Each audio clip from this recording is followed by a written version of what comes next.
कर चरण कितौआ कार्यजम कर्म जौआ श्रवण नयन जौआ मानसं वापराधम विहितं विहितं वा सर्वमेतच्छमस्व। जय जय करुणावधे श्री प्रभु साईनाथा श्री सच्चिदानंद सद्गुरु साईनाथ महाराज की जय। ओम साई राम। स्वागत करता हूं आपके अपने चैनल साई जीवन माला पे।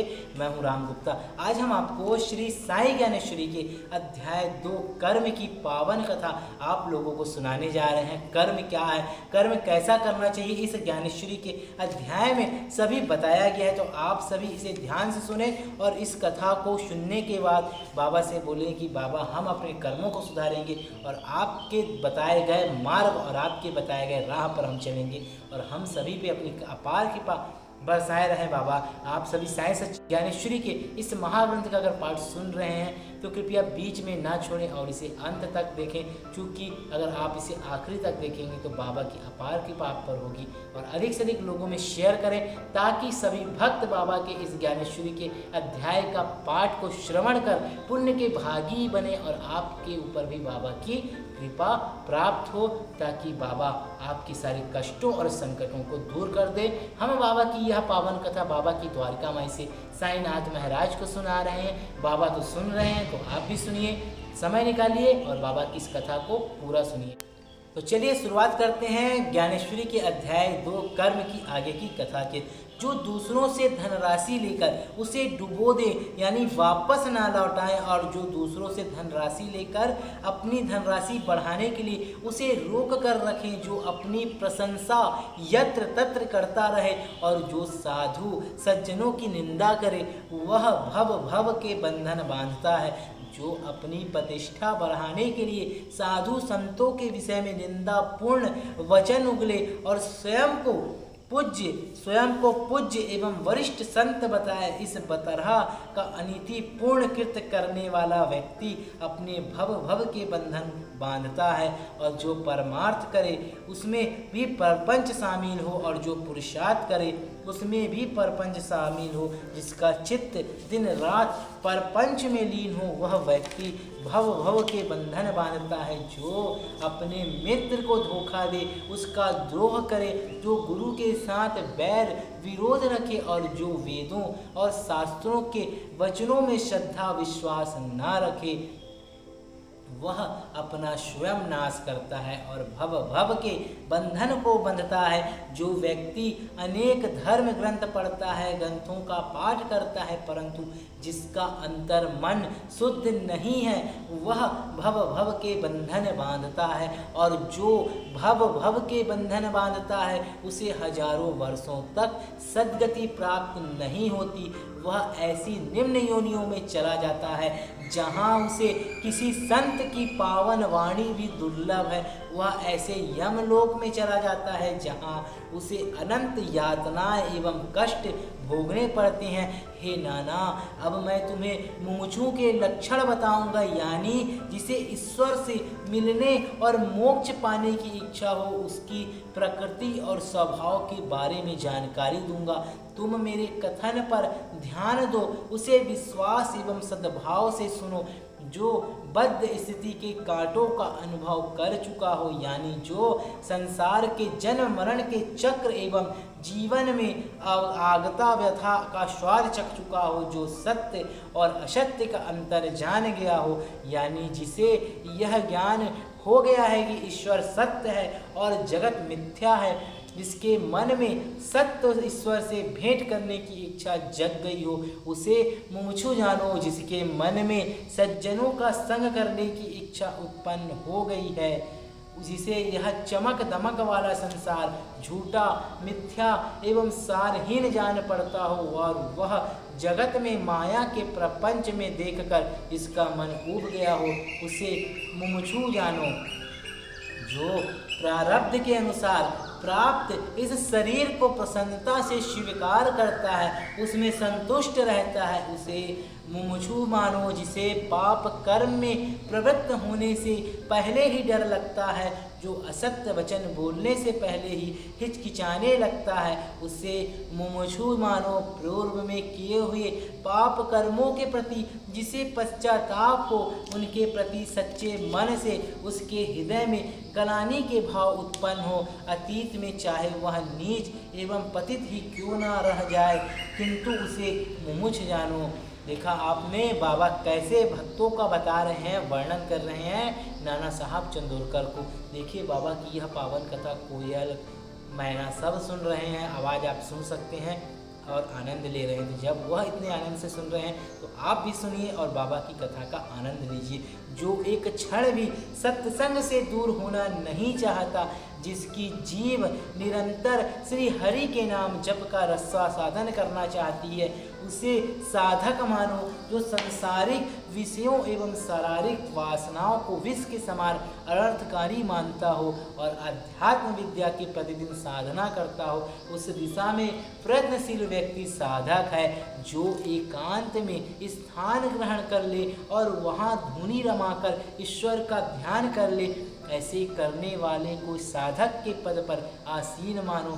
जो हरि की लीला के गुणानुवाद से हृदय में आनंद महसूस करे और उसके कंठ भक्ति भाव से सरोवर हो जाए, तो उसके साधक मानो। और जो लोक की कोई चिंता ना करता हो, यानी जिसे संसारिक कार्यों की कोई परवाह ना हो, जो हमेशा संत एवं सद्गुरु की सेवा करता हो, जिसका चित्त ईश्वर की भक्ति में लीन रहता हो और जो अपने हृदय को यत्र तत्र भटकने ना दे, तो उसे आप साधक मानो। जो निंदा स्तुति मान सम्मान यश अपयश को समान भाव से स्वीकार करता हो, जो जन जन के हृदय में आत्मा में जनार्दन परमेश्वर को देखता हो, उसे ही आप सिद्ध जानो। जो 6 शत्रुएं काम क्रोध मोद मद लोभ मोह मत्सर के विकार से तिल भर भी प्रभावित ना होता हो, जो अत्याचारों को संकल्प के साथ निभाता हो, उसे ही आप सिद्ध जानो। जिसके मन में तरह तरह के संकल्प विकल्प पैदा होते हो और जो मैं और तू की भावना से मुक्त हो, उसे आप सिद्ध जानो। जो अपने देह की चिंता नहीं करता, जो अपने देह को नहीं ब्रह्मा समझता है, इसका चित्त सुख दुख के प्रभाव से प्रभावित नहीं होता, उसे ही आप सिद्ध जानो। ईश्वर हर जगह है, उसका सर्वत्र वास है, ऐसा कोई स्थान नहीं है जहाँ वह ना हो, किंतु माया के प्रभाव के कारण उसके जाल में आवृत हो जाने के कारण हमारी दर्शन शक्ति क्षीण और भ्रमित हो जाती है और हम ईश्वर को जान नहीं पाते, देख नहीं सकते, समझ नहीं सकते। मैं तुम माधवराव महालसापति काशीनाथ अड़कर हरिपंत साठे काका तात्या गणेश बैरे वेणु भागचंद आदि सारे भक्त वैसे ही हैं जैसे मारुति और पंढरीनाथ है। इन सभी में ईश्वर का अंश है। किसी से कभी भी द्वेष ना करो। सभी का हृदय ईश्वर का निवास स्थल है, सभी की हृदय में ईश्वर का वास है। इस बात को कभी ना भूलो।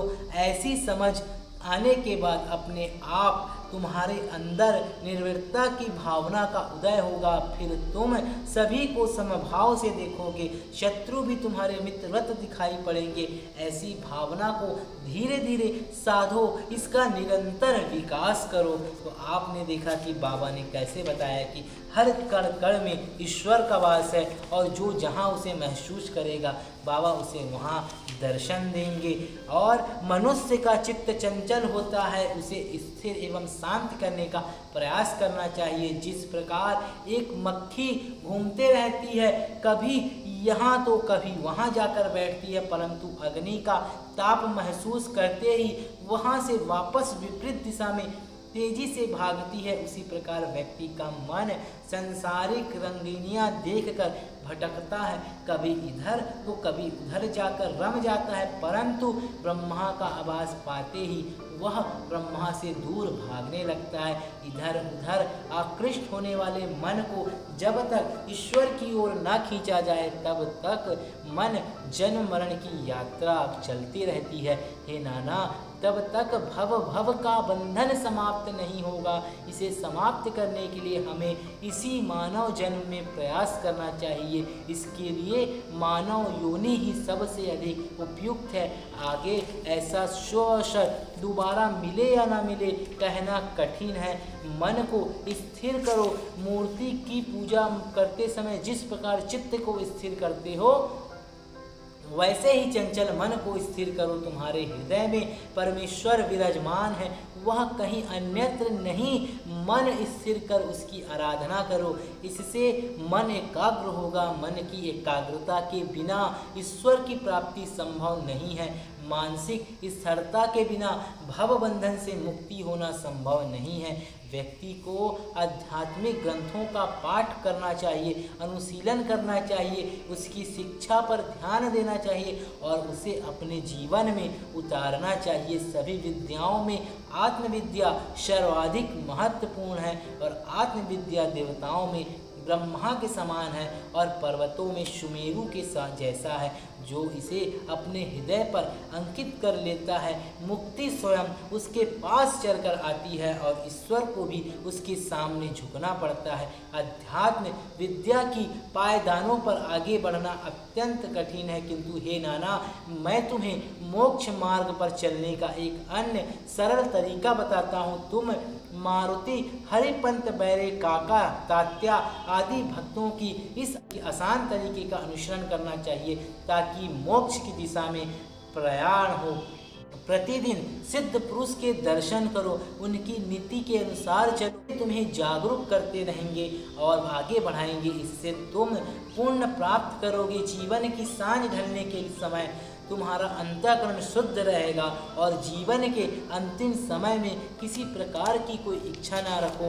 मन को एकाग्र कर ईश्वर का ध्यान धरो और मन को प्रभु चरणों में लीन कर दो। जो तुम्हारे आराध्य देव हो उनका सच्चे मन से ध्यान धरो। ध्यान की अवस्था में जीवन का अंत होगा तो मुक्ति अवश्य मिलेगी। अभी हाल फिलहाल में ही जिस प्रकार से बाधे गांव के बन्नू ने मोक्ष की प्राप्ति की, उसी प्रकार से आत्मज्ञान के द्वारा अड़गर और वेणु भी मोक्ष प्राप्त करेंगे। श्री साईं के नीतिपूर्ण वचनों को सुनकर चंदोरकर ने दोनों हाथ जोड़कर श्री चरणों में सर रखा और सद्भावपूर्ण बोले, हे पर ब्रह्मा मूर्ति, हे गुणा गंभीर, हे महासिद्ध योगी राज, हे करुणाकर, आप ही मेरी माँ बाप हैं, आप परम उदार हैं, आप ही भव सागर से पार उतारने वाले हैं। हम सब अज्ञानी जन हैं, आप हमें संसार सागर के तट से हाथ पकड़कर सन्मार्ग की ओर ले चले। आपने आज दिव्य विज्ञान का जो प्रकाश दिया है वह आगे भी दें। आप हम पर ऐसी ही कृपा सदा बनाए रखें। श्री सद्गुरु साईनाथ परमस्तु। शुभम भवतु। अध्याय 2 संपूर्ण। तो साईं ज्ञानेश्वरी का यह अध्याय बहुत ही पतित और पावन है। अगर आप इसका हृदय से श्रवण करेंगे और इसकी बातों को जीवन में उतारेंगे तो 100% आपके सारे कष्ट दूर हो जाएंगे, क्योंकि यह स्वयं साईं का संवाद है और बाबा ने बताया है। तो साईं ज्ञानेश्वरी के अध्याय 2 की पावन कथा संपूर्ण ही कल के अध्याय में हम बाबा के अध्याय 3 दिव्य ज्ञान के बारे में बताएंगे। तो इस अध्याय को देखना ना भूलें, क्योंकि इसमें बाबा के दिव्य ज्ञान स्वरूप कुछ बातें बताई गई हैं। बने रहें साईं जीवन माला के साथ। तब तक के लिए ओम साईं राम।